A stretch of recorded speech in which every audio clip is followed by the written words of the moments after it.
As we know, more and more women are continuing to join the trucking industry and becoming drivers. They love the flexibility, the traveling, and of course the income. But have you ever wondered what benefits they may have if they become pregnant, or is there such a thing? I had the opportunity to visit with Courtney Manthey-Pierce, a biological anthropologist at the University of Colorado who has teamed up with Women in Trucking to conduct a study on this topic. Check it out. When I came across the article, it was very interesting. Obviously, those are some things that many of us don't think about women on the road who are pregnant or thinking about becoming pregnant. It started as just a couple simple questions. During the midst of the pandemic, I started to really wonder about our pregnant drivers out there because drivers are really the backbone of the country. They're what is keeping the country moving. And by maternal and child health standards, pregnant women are considered a vulnerable population, whether they're drivers or in any occupation. And so I started to really wonder what policies or procedures were out there to protect these women, especially during a pandemic.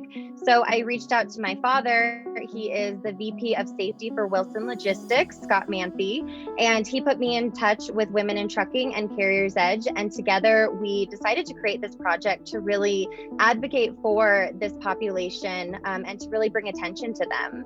What kind of feedback have you received from the women? So quickly, I just want to note with the survey, it is 100% anonymous. There is absolutely no way I could even link a submission to an individual. So with this feedback, it is not targeting a single carrier or a single individual. But from the anonymous feedback that we have received thus far, we're finding that most pregnant and breastfeeding women do not feel support from their current carriers. They do not feel acknowledged, they don't feel recognized, and they don't feel protected, which is really disheartening. And there's also a section on the survey where individuals can talk about things that they want to learn more about, things that they don't feel are discussed. And so it's kind of a way to give a voice to the people that we can take to carriers and say the people have spoken. And within that, most people don't know if they're entitled to maternity leave, what kind of benefits they have access to, or what questions to even ask their physicians at their prenatal visits. Now, how long will this survey last? Till about August, and then we will close it down so we can do some statistical and ethnographic data analysis, and that way we can really see if there are any trends or any themes that emerge, and then it will be presented as scholarly literature. I hope to publish it so other people in academia and other industries have access to this survey and they can know that this population does exist and these are the things they want.